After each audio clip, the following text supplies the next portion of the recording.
മകൾ ഉണ്ടെങ്കിൽ തന്നെ എൻ്റെ മനസ്സെന്നോട് പറയും ഇതൊക്കെ ജീവിതത്തിന്റെ ഭാഗമാണ്, തിരുത്താൻ പറ്റുമെങ്കിൽ തിരുത്താം. ഞാൻ ഈ റോട്ടിൽ കൂടെ നടക്കുമ്പോൾ ചിലപ്പോൾ വിചാരിക്കാറുണ്ട്, ചിലര് സിഗരറ്റ് വലിക്കുന്ന കാണുമ്പോൾ ഞാൻ അടുത്തി എന്ന് പറയും. ഈ അവസാന കാലത്ത് വലിക്കാനുള്ളത് മുഴുവൻ ഇപ്പൊ തന്നെ വലിച്ചു തീർക്കണോ? ഞാൻ വെറുതെ ചോദിക്കാം. ആദ്യം അയാൾക്ക് മനസ്സിലാവില്ല. അവസാനം വലിക്കാനുള്ളത് കിടക്കേ കിടന്നിട്ടാ, അതിപ്പൊ തന്നെ വലിക്കണോ? ഒരാൾ എന്നോട് പറഞ്ഞു, ഇതെന്നോട് നേരത്തെ ആരെങ്കിലും പറഞ്ഞിരുന്നെങ്കിൽ ഞാനിത് അപ്പോഴേ നിർത്തിയേനെ എന്ന് പറഞ്ഞ് കയ്യിലുള്ള സിഗരറ്റ് വലിച്ചു കളഞ്ഞു. വേറൊരാളെ എന്തിനു പറഞ്ഞു, സാറിന്റെ പൈസ കൊണ്ടല്ലല്ലോ ഞാൻ വലിക്കുന്നതെന്ന് പറഞ്ഞു. അപ്പൊ ഞാൻ പറഞ്ഞു, എന്റെ പൈസ കൊണ്ടാണെങ്കിൽ നിങ്ങൾ വലിക്കലുണ്ടാവില്ല എന്ന് ഞാൻ അയാളോട് തിരിച്ചു പറഞ്ഞു. പക്ഷെ അയാൾ ഉടനെ കയ്യിലുള്ള സിഗരറ്റ് കളഞ്ഞു. നമ്മുടെ ചുറ്റുപാടും ഉള്ളവരില് നന്മകൾ വളർത്തണമെങ്കിൽ, നന്മകൾ വരുത്തണമെങ്കിൽ ആദ്യം നമ്മളിൽ കുറെ നന്മകൾ ഉണ്ടാവും. അത് മനസ്സിനകത്ത് ഉണ്ടാവണം. നമ്മൾ ദോശ ഉണ്ടാക്കണത് എങ്ങനെയാ? ദോശക്കല്ല് അടുപ്പത്ത് വെച്ച് ദോശമാവ് നല്ലോണം ചൂടാക്കിയിട്ട് തണുത്ത ദോശക്കല്ലിൽ ഒഴിക്കുക അല്ലേ? അല്ല, കല്ലാണ് ആദ്യം ചൂടാക്കുക. ആ കല്ല് ചൂടാക്കിയാലേ കല്ലിൽ നിന്ന് ചൂട് ഈ ദോശമാവിലേക്ക് പകരാൻ സാധിക്കുള്ളൂ.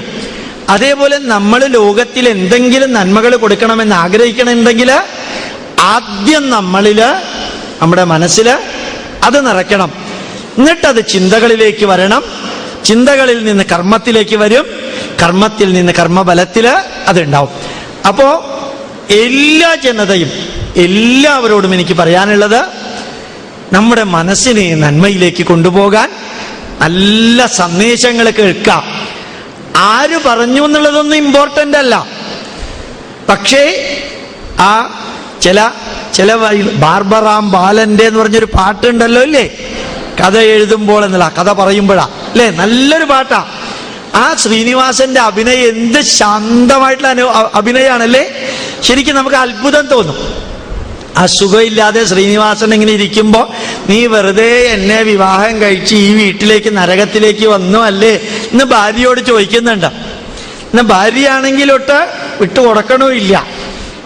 ചേട്ടൻ രാജകുമാറിന്റെ വളരെ ക്ലോസ് ഫ്രണ്ടാണെന്നൊക്കെ പറഞ്ഞ്, പക്ഷെ ശരിക്കും മനസ്സിനെ നമുക്ക് അടിമുടി മാറ്റുന്ന ഒരു സിനിമയല്ലേ അത്.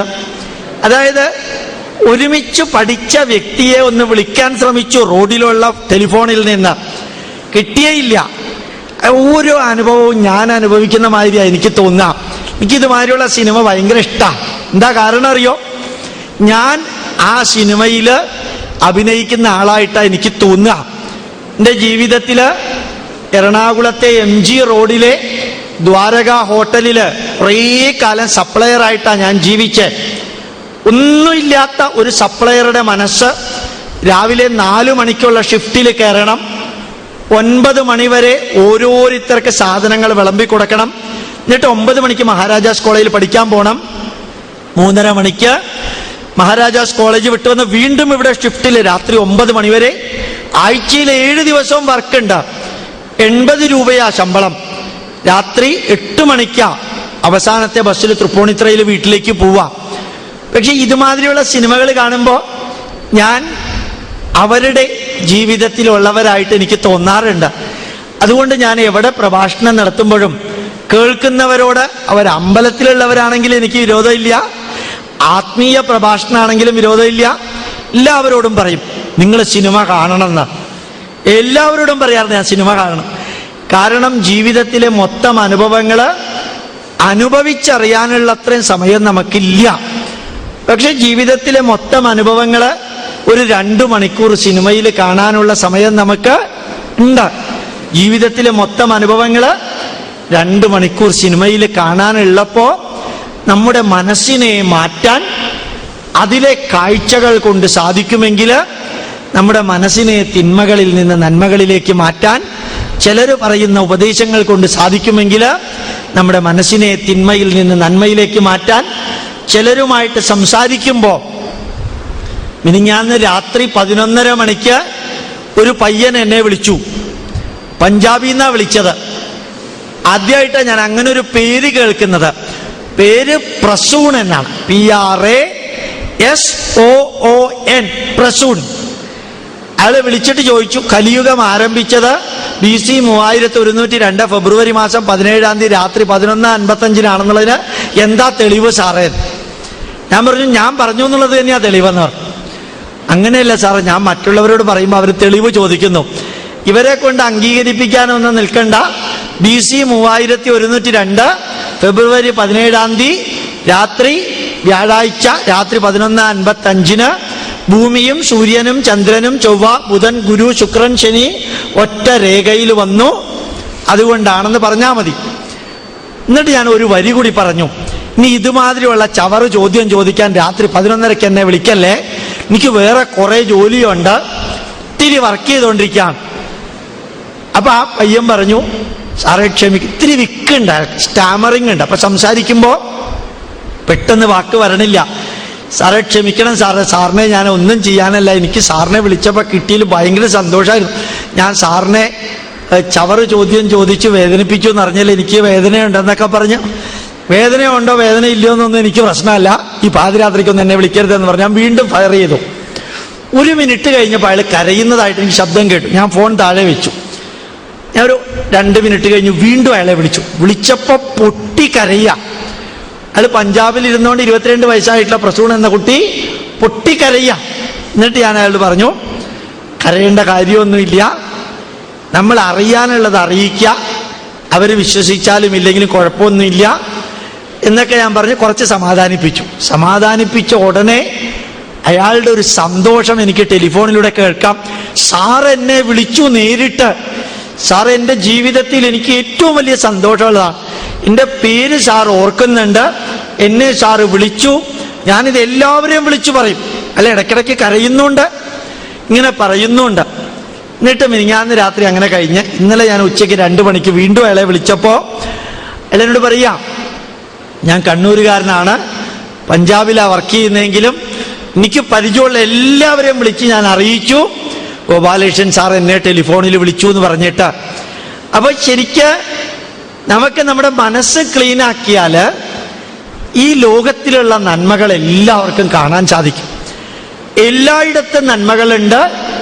ഒരുപക്ഷെ കുറവ് നമ്മളിലാണെങ്കിൽ ആ കുറവ് നികത്തിക്കൊണ്ട് ലിസണിങ്, വാച്ചിങ്, ഡിസ്കസിങ് ആൻഡ് തിങ്കിങ്ങിലൂടെ നമ്മുടെ മനസ്സിനെ ബാഡിൽ നിന്ന് അസതോമാ സദ്ഗമയ തമസോമാ ജ്യോതിർഗമയ മൃത്യോർമാ അമൃതം ഗമയ, നമ്മുടെ മനസ്സിനെ തിന്മയിൽ നിന്ന് നന്മയിലേക്ക്, ഇരുട്ടിൽ നിന്ന് വെളിച്ചത്തിലേക്ക്, താൽക്കാലികമായ ചെറിയ ചെറിയ കാര്യങ്ങളിൽ നിന്ന് ശാശ്വതമായ സമാധാനത്തിലേക്ക് നമ്മുടെ മനസ്സിനെ കൊണ്ടുപോകാൻ സാധിച്ചാൽ നല്ല ചിന്തകൾ ഉണ്ടാവും.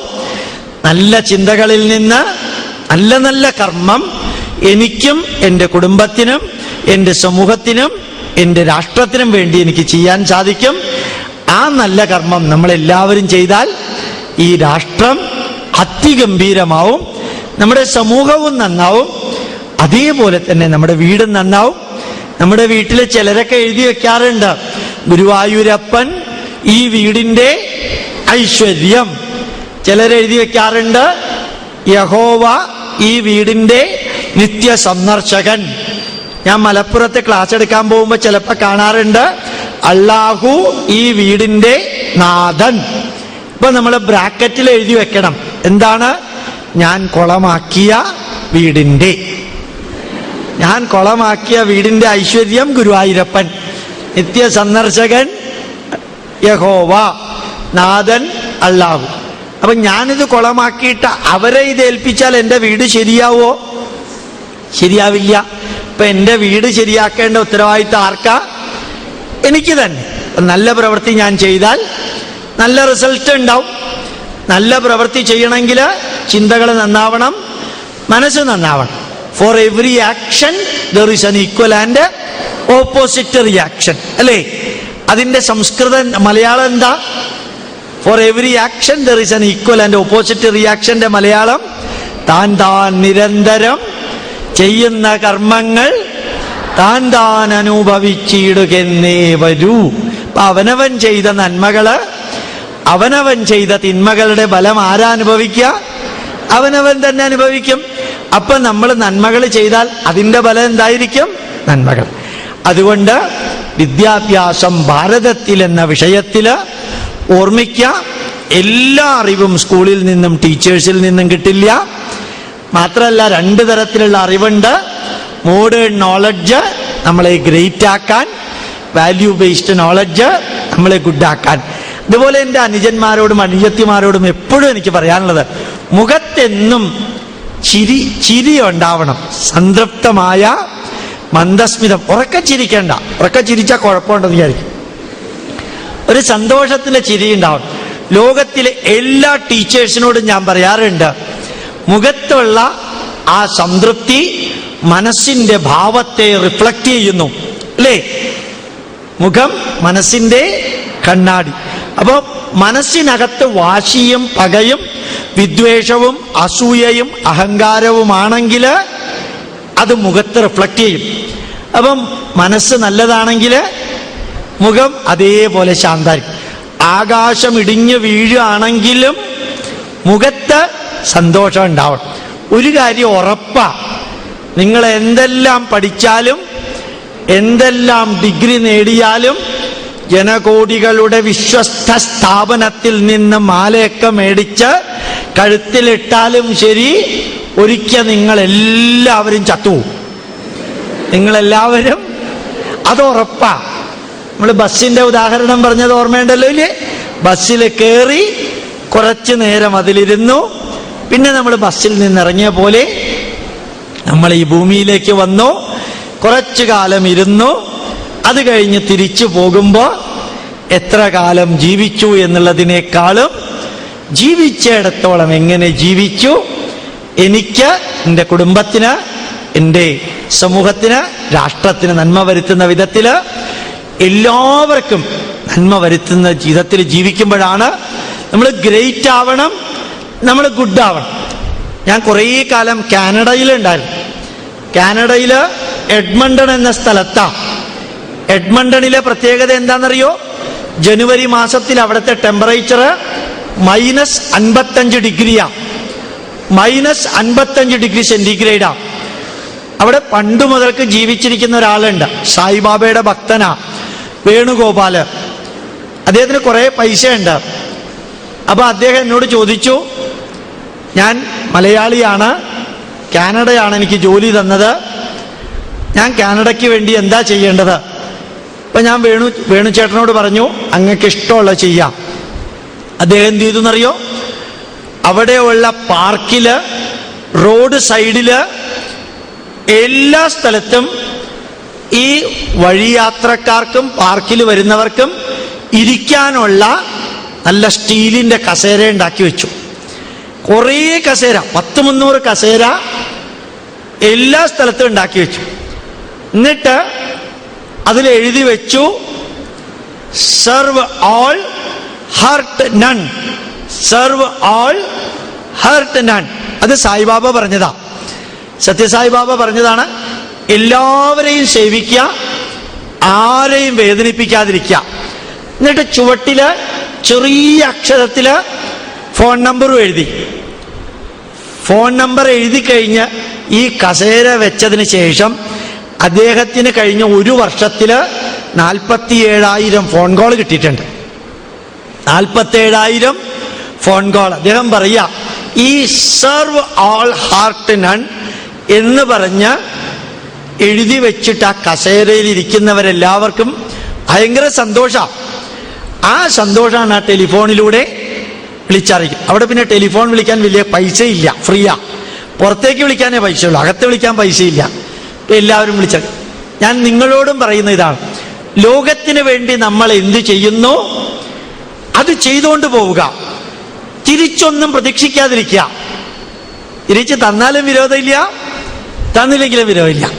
വിശക്കുന്നവർക്ക് ഭക്ഷണത്തിന്, രോഗികൾക്ക് മരുന്ന്. അതേപോലെ ലാസ്റ്റ് ഒരു വരി കൂടി പറഞ്ഞ് ഞാൻ നിർത്താം. എറണാകുളത്ത് പ്രസിദ്ധമായിട്ടൊരു എഞ്ചിനീയറിംഗ് കോളേജ് ഉണ്ട്. ആ എഞ്ചിനീയറിംഗ് കോളേജിന്റെ പേര് ഞാൻ പറയണില്ല, ഇത് വീഡിയോ എടുക്കുന്നത് കൊണ്ട്, ഇല്ലെങ്കിൽ ഞാൻ പേര് പറഞ്ഞേനെ. വളരെ പ്രസിദ്ധമായിട്ട് എഞ്ചിനീയറിംഗ് കോളേജാ, കാലടിക്ക് അടുത്തുള്ള കോളേജാ. ഒരിക്കൽ ഞാൻ അവിടെ എല്ലാ പ്രാവശ്യവും ക്ലാസ് എടുക്കാൻ പോകാറുണ്ട്. MBA-കാർക്കും ക്ലാസ് എടുക്കാൻ പോകാറുണ്ട്. ഒരിക്കൽ അവിടുത്തെ പ്രിൻസിപ്പാൾ എന്നോട് പറഞ്ഞു, ഇവിടുത്തെ ഒരു പർട്ടിക്കുലർ ഡിവിഷനിലുള്ള കുട്ടികൾ അവരെ നിയന്ത്രിക്കാനേ പറ്റണില്ല, ഭയങ്കര റഫായിട്ടുള്ള പെരുമാറ്റാണ്. അപ്പം ഞാൻ പ്രിൻസിപ്പാളിനോട് പറഞ്ഞു, സാർ ഒരു കാര്യം ചെയ്യണം, ആ ഡിവിഷനിലുള്ള കുട്ടികൾ എത്ര പേരുണ്ടെന്ന് ചോദിച്ചു. 27 പേരുണ്ട്. അടുത്ത ആഴ്ചയോ പിന്നത്തെ ആഴ്ചയോ അല്ലെങ്കിൽ എപ്പോഴെങ്കിലും ഈ എഞ്ചിനീയറിംഗ് കോളേജിലെ വിദ്യാർത്ഥികൾ എക്സ്കർഷന് പോകുമ്പോൾ ആ കുട്ടികളെ മാത്രം തിരുവനന്തപുരം റീജിയണൽ ക്യാൻസർ സെന്ററിലേക്ക് വിടുക, RCCയിലേക്ക് പോകാൻ പറയാം.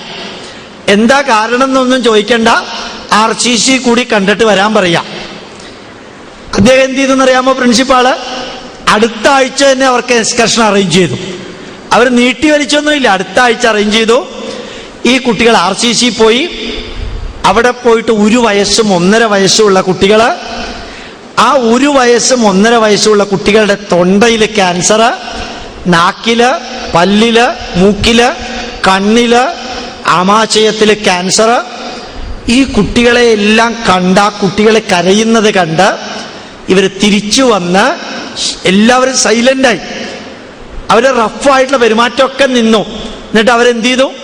ഒരൊറ്റ ദിവസം കൊണ്ട് 18,000 രൂപ കളക്ട് ചെയ്ത് ആ 18,000 രൂപയും തിരുവനന്തപുരത്തെ റീജിയണൽ ക്യാൻസർ സെന്റർ RCCയിലേക്ക് അയച്ചു കൊടുത്ത് അവിടുത്തെ ഡയറക്ടർക്ക് എഴുതി, ഇവിടെയുള്ള കുട്ടികൾക്ക് ഏറ്റവും ഇഷ്ടപ്പെട്ട കളിപ്പാട്ടങ്ങൾ, ഭക്ഷണം എന്താണോ അത് മേടിച്ചു കൊടുക്കുക, ഈ പൈസ തീർന്നാൽ ഞങ്ങളെ അറിയിക്കുക, എത്ര പൈസ വേണമെങ്കിലും ഞങ്ങളെ കളക്ട് ചെയ്ത് ഞങ്ങൾ അയച്ചു തരാം, ആ കുട്ടികളുടെ അവസാനത്തെ ശ്വാസം വരെ അവർ സന്തോഷത്തോടു കൂടി ജീവിക്കട്ടെ. ഇത് ഈ കോളേജിൽ നിന്ന് തന്നതാണെന്ന് ആരോടും പറയുകയും വേണ്ട, ഞങ്ങൾ നിരന്തരം അയച്ചു കൊടുത്തോളാം. ഇത്ര നല്ല മാറ്റം ആ കുട്ടികളിൽ ഉണ്ടായെന്നറിയോ? ഇന്ന് ആ പർട്ടിക്കുലർ ഡിവിഷനിലെ കുട്ടികൾ ശാന്തരാ. എൻ്റെ മുമ്പിലുള്ള അനുജന്മാരോടും അനുജത്തിമാരോടും എനിക്ക് പറയാനുള്ളത്, ഈ മനസ്സിൽ മാറ്റം വരുത്താൻ നന്മകൾ കേട്ട്, കണ്ട്, ചർച്ച ചെയ്ത്, ചിന്തിച്ച് ലോകത്തിന് വേണ്ടി ജീവിക്കാൻ എൻ്റെ മുമ്പിലുള്ളവർക്ക് സാധിക്കണം. ഭാരതീയർ പ്രാർത്ഥിച്ചിരുന്ന മന്ത്രം എന്താണ്? ലോകാ സമസ്ത സുഖിനോ ഭവന്തു. എല്ലാവരും, ഹിന്ദുക്കൾ മാത്രം സുഖമായിരിക്കണം എന്നല്ല, ഭാരതീയർ മാത്രം സുഖമായിരിക്കണമെന്നല്ല, എല്ലാവരും സുഖമായിരിക്കണം, വേദനിക്കുന്നവരായിട്ട് ആരും ഉണ്ടാവരുത് എന്ന് പ്രാർത്ഥിച്ച ഭാരതത്തില് ജന്മം ലഭിക്കാൻ ഭാഗ്യം കിട്ടിയവരാണ് നിങ്ങൾ. അതുകൊണ്ട് ഇനിയും ഒരു 10 ജന്മമുണ്ടെങ്കിൽ 10 ജന്മവും ഭാരതത്തിന്റെ മക്കളായി ജനിക്കണമേ എന്ന് പ്രാർത്ഥിക്കണം. 40 രാജ്യങ്ങളിൽ പോകാൻ എനിക്ക് ഭാഗ്യം കിട്ടി. അമേരിക്കയിലെ 10-17 യൂണിവേഴ്സിറ്റികളിൽ ഞാൻ സ്ഥിരമായിട്ട് ക്ലാസ് എടുക്കാറുണ്ട്. ഒത്തിരി രാജ്യങ്ങളിൽ, ഓസ്ട്രേലിയ ഉൾപ്പെടെയുള്ള സ്ഥലത്ത് പോയപ്പോഴും എനിക്കൊന്ന് മനസ്സിലാക്കാൻ സാധിച്ചു, ഭാരതത്തിന് തുല്യമായിട്ട് ഭാരതം എന്ന രാജ്യം മാത്രമേ ഉള്ളൂ. ഭാരതത്തിൽ എന്തെല്ലാം കുഴപ്പങ്ങളുണ്ടെങ്കിലും, കൈക്കൂലിയും അഴിമതിയും എന്തെല്ലാം ഉണ്ടെങ്കിലും ശരി, ഭാരതത്തിന് തുല്യമായിട്ട് ഭാരതം മാത്രമേ ഉള്ളൂ. ആ ഉജ്ജ്വലമായ ഭാരതത്തിന്റെ മക്കളായി ജനിക്കാൻ ഭാഗ്യം കിട്ടിയ എൻ്റെ അനുജന്മാരോടും അനുജത്തിമാരോടും അതേപോലെ അധ്യാപകരോടും അധ്യാപികമാരോടും പറയുന്നു, ഈ ഭാരതത്തിന്റെ ഭൂതകാലത്തെക്കുറിച്ച് പഠിക്കണം. ഭാരതത്തിന്റെ ഇന്നത്തെ വൈഭവത്തെക്കുറിച്ച്, ഭാരതം ലോകത്തിന് മുമ്പിൽ സമർപ്പിക്കുന്ന നന്മകളെക്കുറിച്ച് പഠിക്കാൻ നിങ്ങൾക്ക് സാധിക്കണം. എന്ത് പഠിക്കണമെങ്കിലും ഗൂഗിളിൽ ചെന്ന് അജന്ത കേവ് ടെമ്പിൾസ് എന്ന് കൊടുത്താൽ അജന്തയെക്കുറിച്ച് പഠിക്കാം. അതേപോലെ നിങ്ങൾക്ക് കാഞ്ചീപുരം സാരിയെക്കുറിച്ച് പഠിക്കണമെങ്കിൽ കാഞ്ചീപുരം സാരി എന്ന് എഴുതി കൊടുത്താൽ അതിൻ്റെ ഫുൾ ഡീറ്റെയിൽ വരും. പത്മനാഭസ്വാമി ക്ഷേത്രത്തെക്കുറിച്ച് വേണമെങ്കിൽ പത്മനാഭസ്വാമി ടെമ്പിൾ, താജ്മഹലിനെ കുറിച്ച് വേണമെങ്കിൽ താജ്മഹൽ എന്ന് പറഞ്ഞു കൊടുത്താൽ തന്നെ പഠിക്കാനുള്ളത് മുഴുവനും നിങ്ങളുടെ മുമ്പിലുണ്ടാവും. എന്തിനെക്കുറിച്ച് പഠിക്കണമെങ്കിൽ അതെല്ലാം ഉണ്ട്. മൈക്കേൽ ഡെല്ലിന്റെ ജീവിതത്തെക്കുറിച്ച് പഠിക്കണമെങ്കിൽ അതുണ്ട്. കമ്പ്യൂട്ടറിൽ ലൈബ്രറി ചെന്ന് പുസ്തകം എടുക്കണമെന്നില്ല. അങ്ങനെ എല്ലാം മുമ്പിലുള്ള ഈ ആധുനിക ലോകത്തിൽ ജീവിക്കാൻ ഭാഗ്യം കിട്ടിയ എൻ്റെ മുമ്പിലിരിക്കുന്ന എല്ലാവരോടും പറയുന്നു, നല്ല രീതിയിൽ മോഡേൺ നോളജ് നേടുക, അതേപോലെ വാല്യൂ ബേസ്ഡ് നോളജും നേടുക. ലാസ്റ്റ് വാക്ക് പറയുന്നതിന് മുമ്പ് ഒന്ന് രണ്ട് ചെറിയ കാര്യങ്ങൾ. നിങ്ങൾക്ക് ഇമെയിൽ അഡ്രസ് ഉണ്ടെങ്കിൽ അവിടെ ഒരു സ്ലിപ്പ് വെച്ചിട്ടുണ്ട്, അതിൽ എഴുതിയിട്ടാൽ എല്ലാ ആഴ്ചയും 4.8 ലക്ഷം പേർക്ക് മെസ്സേജ് അയക്കുന്നുണ്ട്. നമ്മൾ അധ്യാപകർക്കുള്ള മെസ്സേജ്, വിദ്യാർത്ഥികൾക്ക്, രക്ഷാകർത്താക്കൾക്കുള്ള ഈ മെസ്സേജുകളെല്ലാം നിങ്ങൾക്ക് ലഭിക്കുന്നുണ്ടാവും ഇമെയിൽ അഡ്രസ്സ് എഴുതി വെക്കുകയാണെങ്കിൽ.